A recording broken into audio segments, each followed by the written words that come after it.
A Quiet Place. I saw this film advertised on the side of a bus with 4 and 5-star reviews all over it. We rarely get the truth from the side of a bus, but I liked the title and I liked the imagery.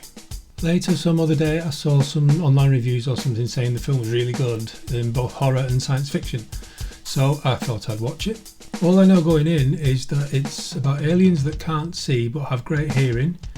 I'll take it for granted that they're not nice blind aliens, but rather the stereotypical ones only Hollywood can produce, and by Hollywood I mean most big budget films. Day 89, nice opening slide. I want to know more.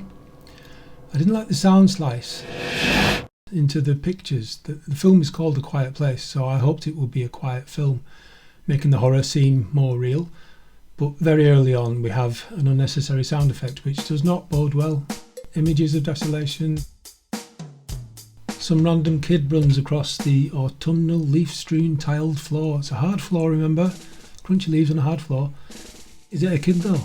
It looked unusual the way it ran. Is it a monster? Oh, the suspense is killing me. Another kid tiptoeing through the crunchy leaves strewn all over the hard tiled floor. The other kid is still running along. Okay, this kid's deaf. 100% predictable in a film called A Quiet Place. Another kid. This one's sick. Mum quietly and carefully gets drugs for the kid. Meanwhile, the other kid is running around as if their lives did not depend on it. It's clear why they are being quiet. It isn't clear why they are letting their littlest monster run around like that. Is it just for me? Would it not really happen in real life? The kid is now sitting down drawing rockets. He signs something about how it will lazily take them away. A moment later he's reaching for a rocket on a high shelf. Their lives depend on silence. Why is nobody watching this kid? Alright, so the cliche is that she catches the rocket just in the nick of time. Dad saw it happen, then tells little kid to go and find his mother. Okay. Why would he do that? What did he just see happen? God. Then it's the usual boosting signals and it'll be dark soon, and then yet another forced moment of tension upon us with the kid and the batteries. Now, given what we've seen so far, shouldn't father put those batteries out of reach of the weapon of mass destruction kid? He should, but he doesn't. He leaves them within reach of the little boy and they all turn their backs and leave. Why would anybody do that? It's a plot device, I know what it is. What's annoying is that it's so bloody obvious. It's for reasons like that and so many more in this film that I just thought, well, it's crap. I don't believe in these characters. If they're doing stuff like that, then they deserve to die. It's just stupid. So we're outside and there's these trails of sand on the ground. So this is supposed to be day 89. That's all very neat. How is that kept so neat? It's over a vast distance. How did anybody in silence transport and lay so much of that and keep it so neat? Did the aliens take away all the wind? Answers on a postcard.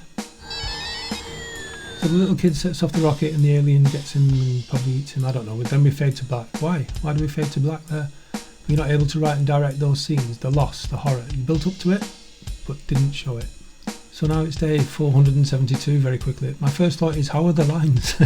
Is there still no wind? Then sort of the main plot spelt out there, literally in words. They can hear you, creature, survive, and some other stuff that you should know.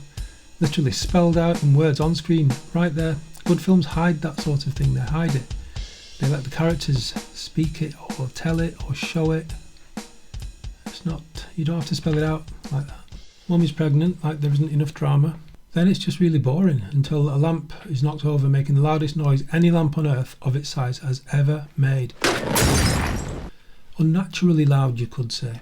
And then there's just more forced tension. Dad goes to the window and a creature falls from above.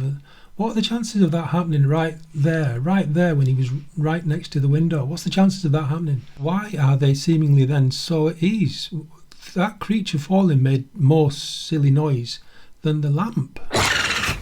Surely that would bring the aliens. Surely, isn't that just inconsistent bollocks? Lovely touch here where they're dancing together, listening to music. Really nice, really nice. By this time, I couldn't care less what happens for the rest of the film.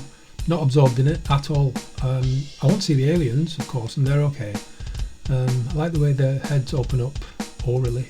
Apart from that, they're just like any other alien from just about any other film, apart from Alien, of course. The plot devices are just daft. They're so just obvious. Oh, God, not obvious. Is there a word more obvious than obvious? It's just shit. The way they managed to get the fireworks to go off at exactly the same time that she's screaming.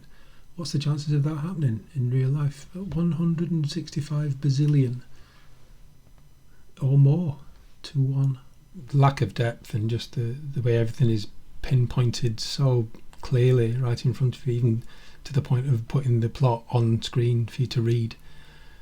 It's just really, it's just not. I just don't like that sort of thing. I prefer some depth, some story that's not predictable and just like every other Alien film, just really boring to watch.